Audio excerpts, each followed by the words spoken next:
Now, I have in my hand a parliamentary petition which calls on Parliament to reform the standing orders to lead to a democratic overhaul of the process for negotiating and signing trade, investment and economic treaties.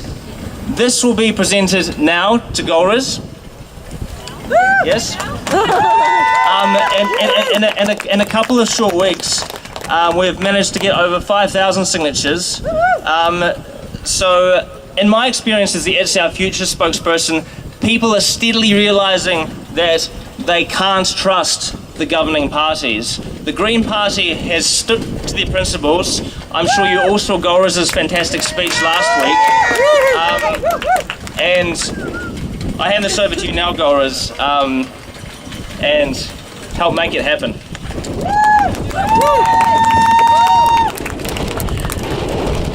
Hey, happy International Women's Day.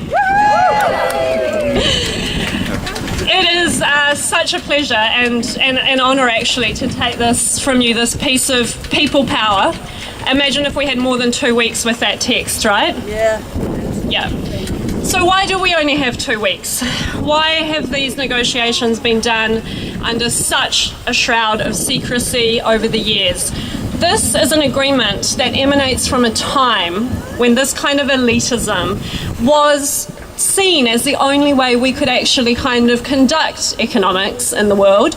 We have since then seen the fall of that economic order. We've seen the devastation that brand of neoliberal ideology can reap. So why are we still signing this?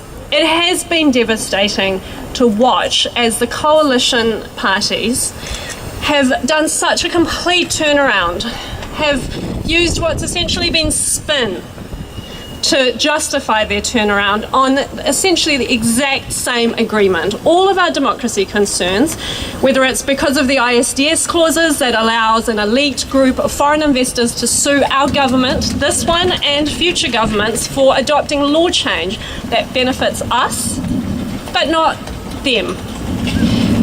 That undermines our democracy. Another thing that undermines our democracy is that the secrecy has continued. We've had 2 weeks with the text, nothing has changed. We've had no chance to consult. There's been no participatory consultation. Iwi have not been engaged. Our Waitangi Tribunal decision hasn't been something that's been prioritised. This is our democracy. These are our elected officials that are being sold away. The right to unduly influence them now and forever is being sold away. And I've said it before, this is ceding sovereignty, because our government should be standing up, should be considering the interests of us all. It should be prioritising our living first constitutional document, the Treaty of Waitangi, the interests of tangata whenua, our environment, climate change, you guys. That is an existential crisis that we are facing.